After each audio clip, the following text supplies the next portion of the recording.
Hello everybody, my name is RPG and welcome back to Shining Force 3. What I'm going to do is, I am currently still on the translated ISO because from watching the cutscene through on the non-translated ISO, for whatever reason a lot of the portraits wind up on the wrong characters and it makes the whole cutscene kind of confusing to follow. So what I'm going to do instead, I'm going to just go through the cutscene on the patched one up until the point where it crashes, then just stop the recording and jump cut on the second part where I'll just hop back onto the non-translated one just for the end of the cutscene, and then I'll probably hop back as well because there's quite a bit of story this episode. So before we do anything else though, we need to get rid of Basanda. With a bit of luck she should drop to this attack. Nicely done. Actually I think she would have dropped to that regardless. I don't think we even needed a special there. But we've got quite a lot of story to get through now, so I will catch you on the other side.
So, from what I can tell, it's the fact that Spiriel is alive that is triggering the crash in my translated ISO.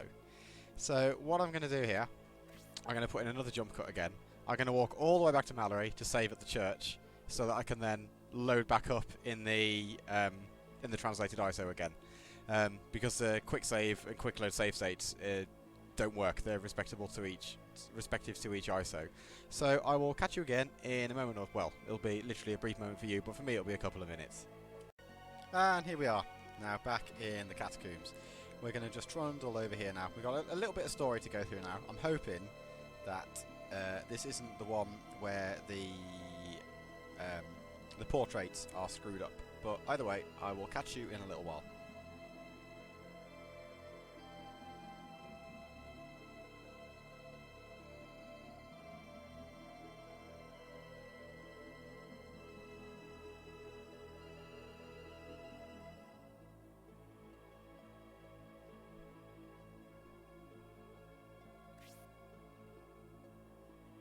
It looks like the portraits are going to be screwed up. I'm assuming that what's going to happen is the portrait is going to be one behind where it should be. So we'll just try and pick out exactly what's going on at the end.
Ah, okay. Well, I think we're done now. I'm assuming that once we actually get back to Mallory Castle, that um, we won't have to deal with any more silly situations where the portraits don't match up.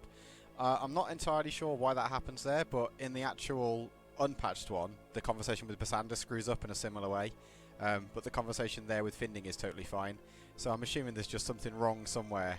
And although it's addressed correctly in the translation, it screws up the conversation just after it. So either way, though, we need to go back to Mallory because Tristus is free. He wants to mobilise his army, and if he does, his son's going to get killed. And that's pretty bad, all things considered. So we're going to toot all the way back over here now and see if we can't come up with some sort of solution that's going to allow us to defeat the Imperials. I suppose something vaguely interesting about this part as well. When you enter Mallory on the English one, you actually enter it via the courtyard. So you come in through there, even when you come in from outside. But obviously when we enter on the patched one, we come in through the town entrance. That's going to be pretty relevant, because it will save me a little bit of time when I come to do something else in a moment. But a little bit of story, so I'll catch you in a moment again.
So, we now need to go all the way back to the Aspia Catacombs.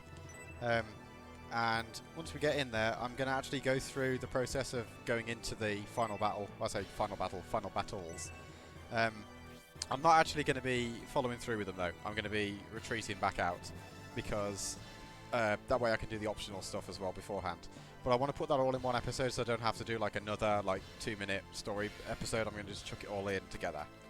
And we're going to go into Mallory because we actually need to go to the inn now. If I can remember which one the inn is. It's a big building, isn't it? Those mercenaries we talked to way back ago when we first got to Mallory are actually relevant now. So for each one, if you talk to them, yeah, I'll hire you for 1,000 gold. He's in the reserve force now. You can take a maximum of 9 characters in the reserve force, and if you've recruited everybody up to this point, you'll have 8. So we've got 1 slot available. I'm taking Karna because it gives me someone with actual AoE healing. Otherwise, we're stuck with just Karn. If you've missed multiple characters, so like you don't have Frank, Ratchet, Pen, etc., you can recruit more of those mercenaries. The mage one, I can't remember his name. I'm sure it's like Twiggy in the normal version, but in this one it's translated as one of the characters from the mansion in Shining Force 2 where you get to play chess. Can't remember the name of it off the top of my head, but it's translated as those character names. The mage is the second best choice because he's really good for just nuking down the enemies in the second battle. The knight and the centaur are, I mean, if you haven't got the other characters, they'll do, but apart from that, there's no reason to take them over the monk or the mage. All the way back down here now as well, we've got access to the heroes test, which is the optional bit.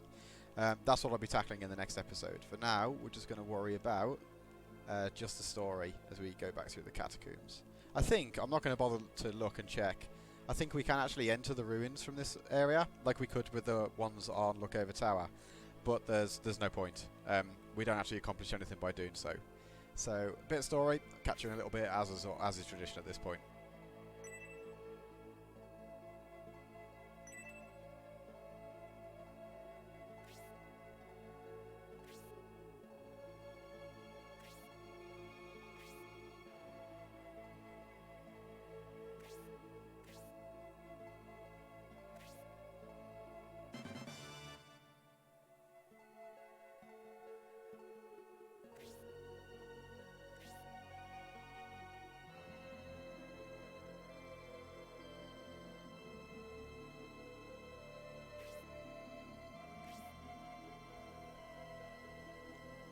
Oh, I forgot that this happened. That text box will go away eventually.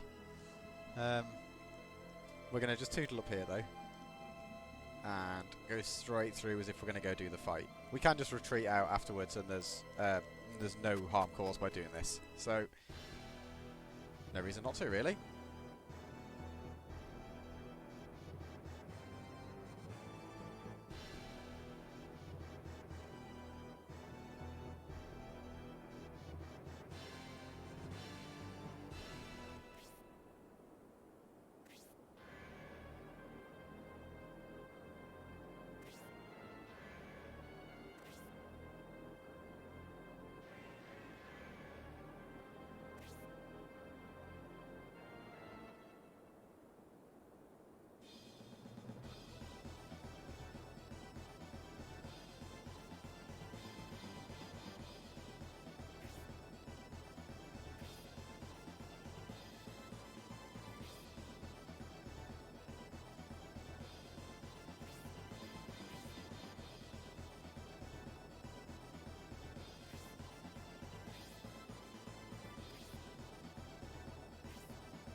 Alrighty then, I'm going to cut this episode off here. Actually, no, I'm not. There's still a little bit of talking to go yet. This is our Dam squad. I'm not really sure why Kana isn't showing up, but we'll have to worry about that later on. I'm assuming that she will show up when we actually load into the battle proper.